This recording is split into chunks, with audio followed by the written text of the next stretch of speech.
Hey friends, and welcome back to the channel. I'm so glad to see you here. I know that it has been a while since y'all have seen me, and I'm so sorry about that. Spring on the homestead is always crazy. There's lots of babies, there's always issues. When it comes to having lots of babies, you run into things that just take up time. Plus you've got spring planting, work. I work in a special care nursery, kind of like a NICU for those of you who don't know. It's always busy during the spring because people are having babies too. And on top of that, we're planting the garden, trying to get everything in the ground. So it's just been a crazy time. I'm trying to prioritize my health and the health of the baby as, you know, we're getting farther along in this pregnancy and trying to rest as much as possible. But I have missed y'all and I'm glad to be back around. So today's video, I'm going to show you how to make rabbit sausage. This is sausage made from ground rabbit meat. It is delicious. I use it in many different ways. You can make it a breakfast meal. You can use it as for a dinner type dish. I'm going to show you what I do. At the end, I will show you some pictures of ways that I have used rabbit sausage and ways that you can use it as well. Before we get started though, I do want to show you the new babies on the homestead. So this doe had her kits sometime last night. I've not even checked on them yet, so I don't know how she's done. This is a first time doe. She hasn't even earned a name yet. She was up on the butcher block, but I just wanted to breed her and see how she did. So we're going to check in and see how many babies she gave us. And then we're going to go check out Manali's and see how many of hers made it through their first night. She is a very experienced mom, but she's an older mom that we have bred many times, and I keep saying I'm going to get rid of her, and then come butcher day, it don't happen. He puts up with my craziness, but we get lots of baby rabbits out of it. Now, I've never messed with her nest box before, so I don't know how she's going to react. Some does can get a little territorial or protective over their nest. Some just don't care. Somebody had commented on one of my videos asking how I get my buckets in and out of my opening on my cage. It literally just fits through and comes out. I prefer these for first time moms because they feel more like a burrow. They feel more safe.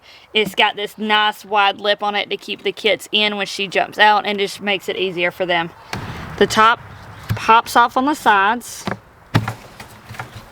Real easy. Does anybody else get nervous sticking your hands into a nest box for the first time? I'm always worried I'm going to find like dead kits or, I don't know, blood all over the place or something like that. Oh my goodness.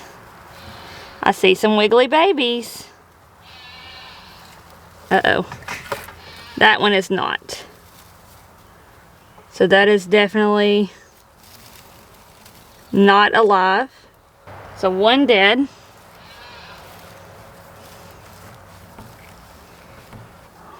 This one's alive and wiggly, as you can see. And this one's alive and wiggly, as you can see. So one dead, two alive. Now you always want to take a dead one out because it will cause the other ones to get cool, and they won't make it if they get too chilled. So she pulled lots of fur. I had this question on one of my videos, what is the white stuff in our nest boxes? Rabbits pull their own fur out to line their nest to keep their rabbit babies warm. So since she only has 2 live kits, I know Manali has much more than that. We are going to attempt to foster some of Manali kits to her and see how she does as a foster mom. Rabbits are generally easy to foster kits to. However, if I ever have a doe that does not accept fosters or is aggressive to them and kills them, she doesn't stay on our homestead. I want good moms who are willing to feed babies regardless. It makes your job so much easier. It's also why we try to breed more than one doe at a time so we can easily foster between litters, and we're about to show you how to do that. So let's go check Manali's nest box first, and then we will see who we're going to foster. She can get a little bit more aggressive with her nest box. She is very protective over her babies. But let's see how she does with us today. Oh no, there's babies on the ground. Manali, what happened? You're going to have to let me check your babies. You got babies on the ground. Watch out. Watch out, Mama. Hold on. Move. You're stepping on a baby. Okay. Hold on, babies. Hold on, babies. Oh, you're cold. Hold on, babies. Hold on. Hold on. I got you. I got you.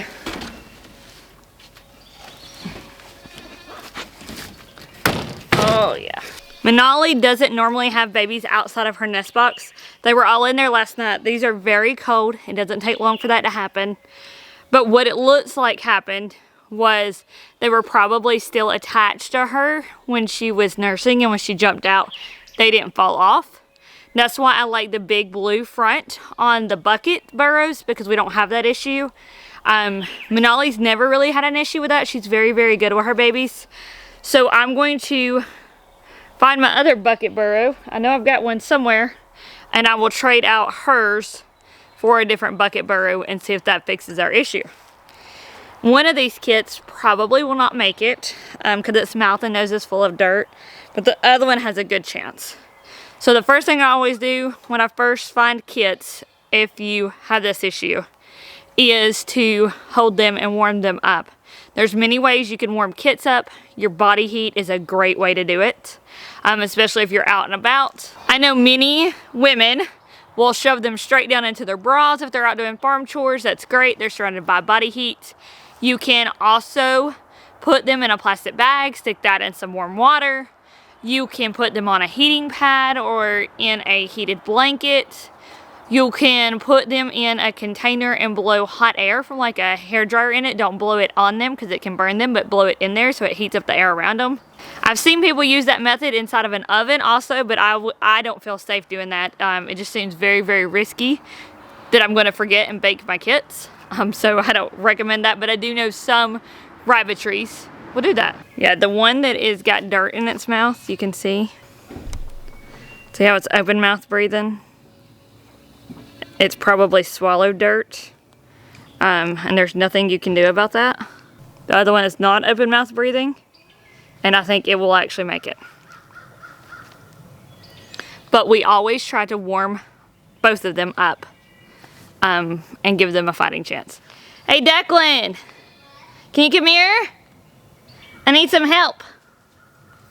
There were 3. These 2 were down in the dirt and another one was out. I think they just got attached to her when she jumped out. She pulled them out with her. I don't know if one of them will make it because it's got dirt all in its mouth.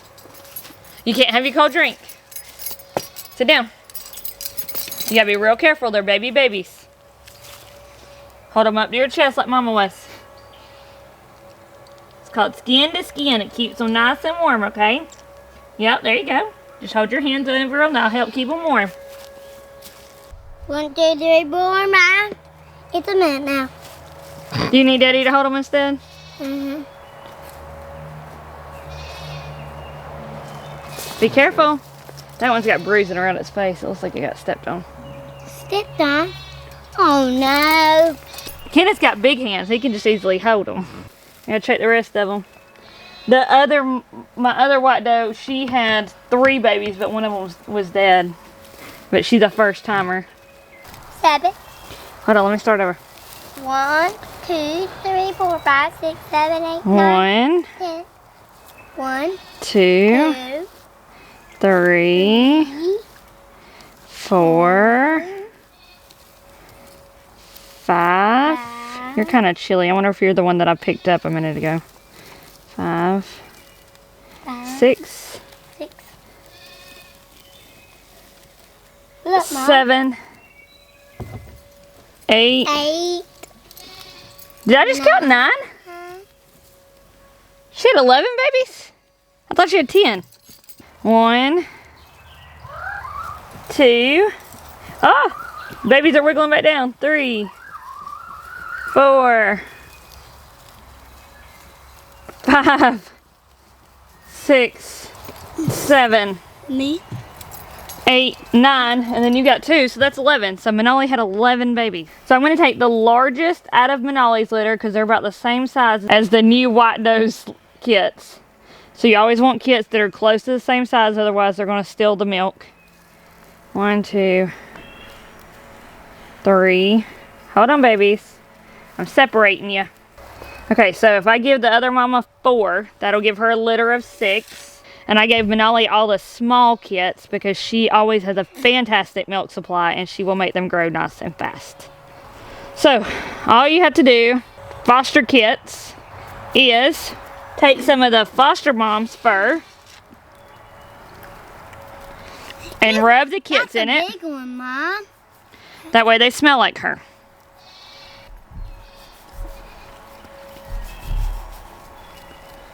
Now, I'm not too terribly worried about genetics because this foster mom, the new white doe, is Manali's kid anyways.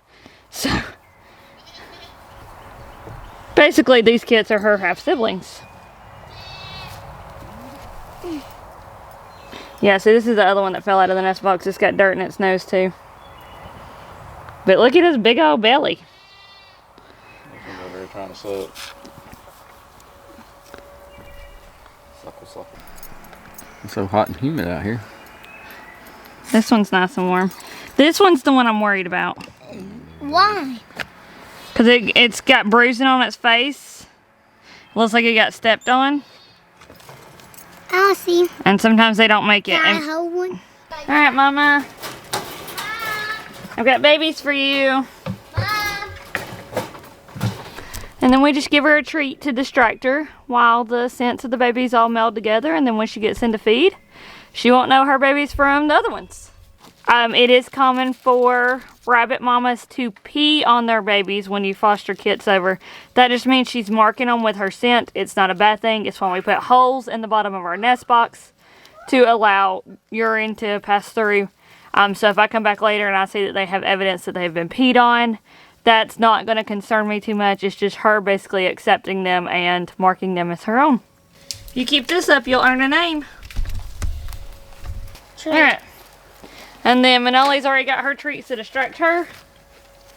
And her sunflower seeds down there that she's been eating on. What's sunflower seeds? She got sunflower seeds in her bowl in here. It helps with milk production.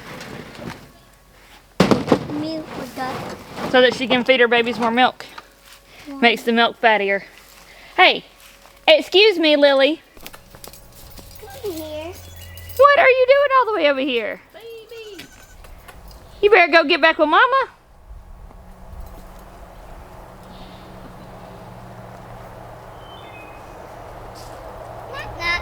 Lily. We also have babies over here in our rabbit colony, but here lately my rabbits have decided my nest boxes are not good enough and they've dug their own burrows. So I never know how many babies I have until they start venturing out. So far I have seen 3, but I don't know if that's all. We'll just have to wait and see who all comes out to play. And when they're ready to start eating adult food, they'll come out and start nibbling, and that's when I get my best head count.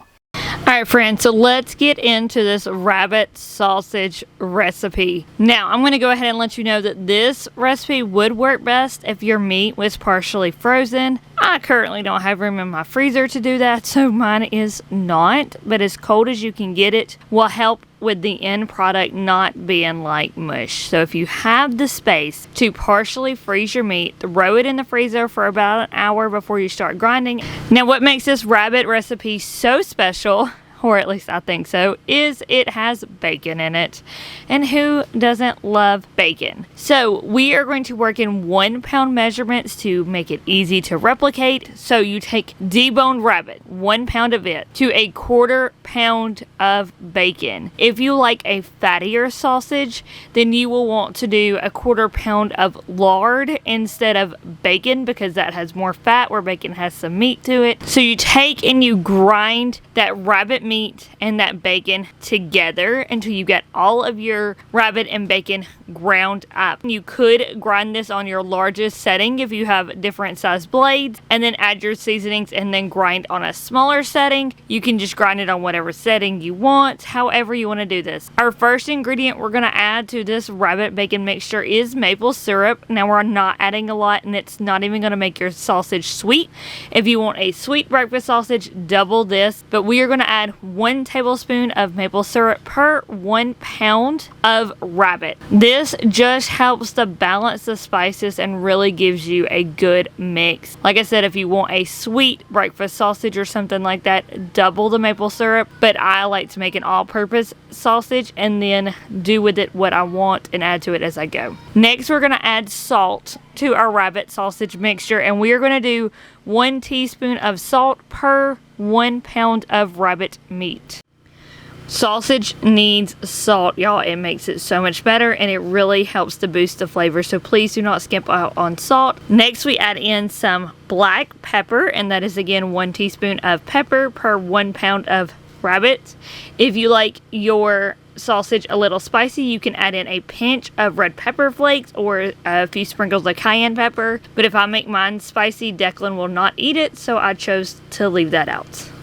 Next, add in some ground sage. We are doing 1 teaspoon of dried ground sage per 1 pound of rabbit meat. Sage is a fantastic ingredient in sausage, and it really boosts the flavor. Even in breakfast sausage, sage goes really well. Next, we're going to add in some dried thyme. I have thyme leaves here, but if you have ground thyme, that works perfect as well. And we are going to do 1 teaspoon of thyme per 1 pound of rabbit. I hope you are seeing a pattern here with our measurements per pound. It makes it easier to work in similar increments. Now this one, for some reason, I didn't show to the camera, but it is ground nutmeg. This is the one measurement that's a little bit different, and you're going to do 1/4 of a teaspoon of ground nutmeg per 1 pound of rabbit. It adds a really delicious extra depth of flavor to the sausage, but you do not want to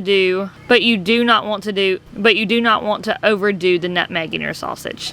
Next, we're doing garlic powder, and I have 1 teaspoon of garlic powder per 1 pound of ground rabbit. This garlic powder I actually buy in bulk from Azure Standard, and then I just keep refilling this container that I had once upon a time got from Sam's Club, and it works out perfect.